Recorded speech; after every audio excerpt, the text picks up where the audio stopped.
The United States is about to blockade the Strait of Hormuz. Or, kind of. The whole thing is a bit complicated, but let me explain. After 21 hours of negotiations in Pakistan, Vice President J.D. Vance failed to reach an agreement with the Iranian delegation to bridge a path from the current ceasefire to a long-run resolution. And while it might not be surprising that the parties did not reach some final deal, because these things take a long time, it was less encouraging that there was no clear next diplomatic step. That is when Trump declared a blockade, not a quarantine for once, but an honest-to-God blockade of the strait. This raises a ton of questions, beginning with the exact nature of the cutoff, because reading a headline that just says blockade might lead you to imagining the wrong thing.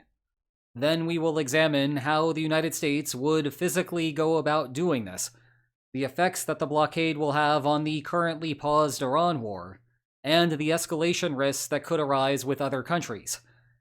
Yep, we are back to having to stare down the world at war. Okay, let's begin by understanding what this blockade is and what it is not. Here is Trump's announcement on Truth Social. Let me read the parts of interest, skipping past most of the standard Trumpian rhetorical fluff and flair. Effective immediately, the United States Navy will begin the process of blockading any and all ships trying to enter or leave the Strait of Hormuz. At some point, we will reach an all being allowed to go in, all being allowed to go out basis, but Iran has not allowed that to happen. I have also instructed our Navy to seek and interdict every vessel in international waters that has paid a toll to Iran. No one who pays an illegal toll will have safe passage on the high seas. We will also begin destroying the mines the Iranians laid in the straits. Any Iranian who fires at us, or at peaceful vessels, will be blown to HE double hockey sticks. The blockade will begin shortly. Other countries will be involved with this blockade. And although Trump did not do this, I will thank you for your attention to this matter. Now, I know that the top of the announcement says that any and all ships are blocked, but the rest of the post indicates that this is really about stopping ships that pay the Tehran tanker toll. Essentially, Iran's threats to strike any other vessels have killed the vast majority of transits.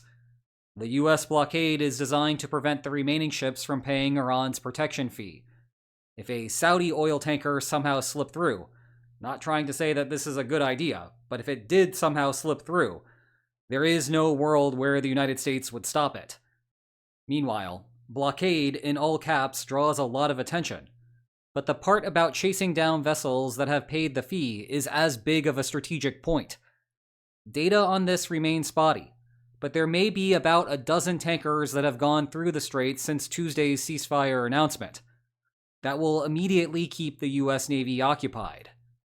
Transitioning to some analysis, let's first tackle whether the United States can do this, and how the United States would go about implementing it.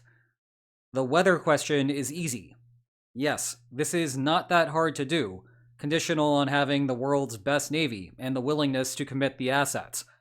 The strait is a choke point after all, but it will require substantially more effort for the United States to police Hormuz than it does for Iran to close it. Iran's closure is based on the threat of firing missiles at ships. In contrast, the US blockade is based on interdictions, meaning that sailors will have to board the offending vessels and commandeer them.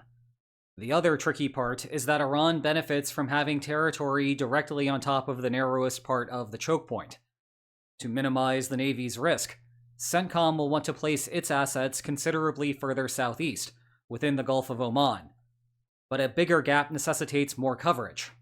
That might mean two carrier strike groups assuming responsibility, including the already present Abraham Lincoln and the George H.W. Bush that is somewhere en route to the region, having departed from Virginia at the end of March. Throw in some extra destroyers and frigates, and you have yourself a blockade. You will also note that the announcement said that other countries will be involved. If that is a realized fact, and not a projection of hope for later, one would imagine that Saudi Arabia and the UAE could patrol coastal waters on the inside part of the strait, though that will just force potential blockade runners to sail closer to Iran's coast. We have already seen that the United States is fully capable of seizing undefended ships operating in defiance of White House policy. The only tricky thing to remember is that you traditionally need Coast Guard assets for the boarding operations. There are only so many of those available, and trying to chase down every toll payer would be taxing. Just imagine what would happen if the United States instead set up shop near the Strait of Malacca to let the violators come to them. The world conflagration accelerates yet further. Logistics aside, let's delve into the strategy. The prologue to all of this is that Trump keeps saying that Iran does not have the cards. Yet another reason to be frustrated with that cursed February 28th, 2025 meeting in the White House. The phrase is now stuck in our lexicon, including for this Iran war started exactly 1 year to the date afterward. The irony of this particular situation is that Trump concedes that the Strait of Hormuz is an exception to Iran's lack of cards. But straits are an actual collection of cards, and they are usually a winning hand at that. Throughout the war thus far, the United States has permitted asymmetric strait passages, refusing to bother the vessels following Iran's toll scheme. The reason for this was the bizarre political situation that we keep having to discuss on this channel. The main barrier to Trump continuing the war is not based on military outcomes, but instead is political. Specifically, it is inflation in the United States, which jumped to 3.3% last month. This same strange political dynamic also resulted in those weird waivers that the United States gave to countries trying to import oil from Russia or Iran. The administration was trying every parlor trick it could to keep oil prices down. Well, now Trump is switching tactics.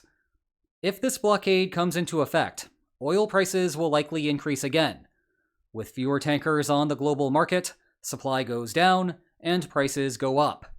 I have to say likely, because the blockade is intended to be a coercive tool to force Iran to fully reopen the strait. And along with the announcement, the United States sent a couple of destroyers into the strait to begin cleaning up any loose Iranian mines that may or may not have been left in there. It is possible that this coercive strategy could accelerate market expectations of the full opening. I would not bet on that, but I need to highlight that possibility.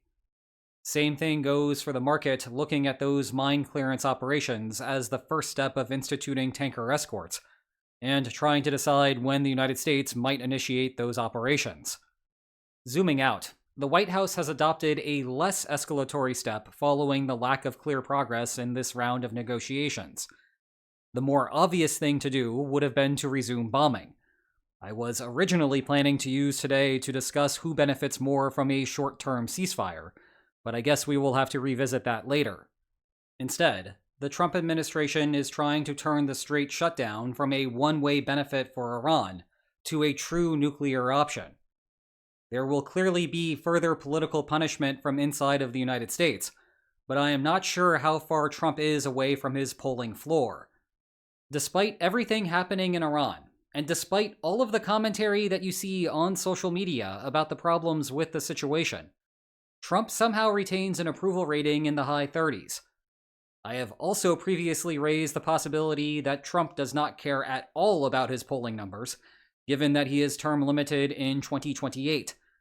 So it is unclear whether Iran can outlast Trump on, say, the uranium enrichment issue, before Iran goes bankrupt from being unable to sell its oil. You can imagine that Vance, and, to a lesser extent, Rubio, are not particularly pleased with this strategy, as the Republican Party is the one that stands to suffer at the polls, and the pair can see their 2028 chances slipping away. As a final topic, though, we need to talk about a major devil in the details. Actually enforcing the blockade raises all sorts of thorny strategic issues in our world at war. Think about who is Iran's primary buyer. China. If you interdict a vessel carrying oil bound for China, how will Beijing respond to the situation? Trying to draw a firm conclusion here gets complicated because China has mixed incentives. Taxing the US military via a war in Iran that ultimately goes nowhere would be great for its chances to capture Taiwan later. But China also wants cheap oil, and the longer the strait is shut down in any capacity, the more expensive oil is overall. Remember, the White House has successfully socialized the cost of this war to every country that buys oil. Only a fraction of it actually hits the average US household. I have no doubt that the White House is betting that China internalizes this problem and puts more diplomatic pressure on Iran to reopen the strait.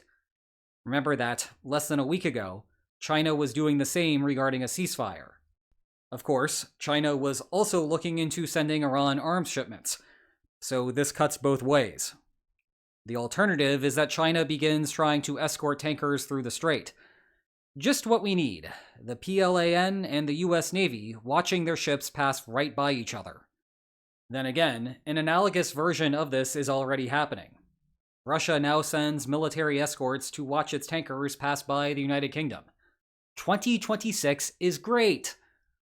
For a blockade to actually work, you have to be willing to interdict such vessels, otherwise the whole thing falls apart. And remember, only about a week ago, the United States let a Russian tanker pass a quarantine, this time a quarantine and not a blockade, around Cuba. One more question for the United States: should a tanker run the blockade and the United States capture it? What do you do with the thing? Iran already has the toll money. The purpose is less to directly extract the cash from the ship and more about to deter future blockade runners. But that still leaves you with millions of barrels of oil. Maybe set up a reconstruction fund for Gulf Coast countries hit by Iranian missiles and drones? I do not have a good answer to this, but please, if you are at the State Department, figure this out now rather than waiting for it to happen later. So, what are our takeaway lines for today? The United States is blockading the Strait of Hormuz, but in practice, it is just trying to stop Iranian-affiliated vessels from transiting the region. When you have 1 billion assets in the region, the physical blocking part is easy. Whether it will work or not remains to be seen, because Trump is effectively abandoning any US political debate on the subject. And there is a way that this could spiral further out of control if it brings China into this particular wing of our larger world at war. Meanwhile, I have plenty more discussion about the Strait of Hormuz for you to consider, and about the broader conflict in the Middle East. Check out one of the many of these options now. And if you enjoyed today's video, then please like, share, and subscribe, and I will see you next time. Take care.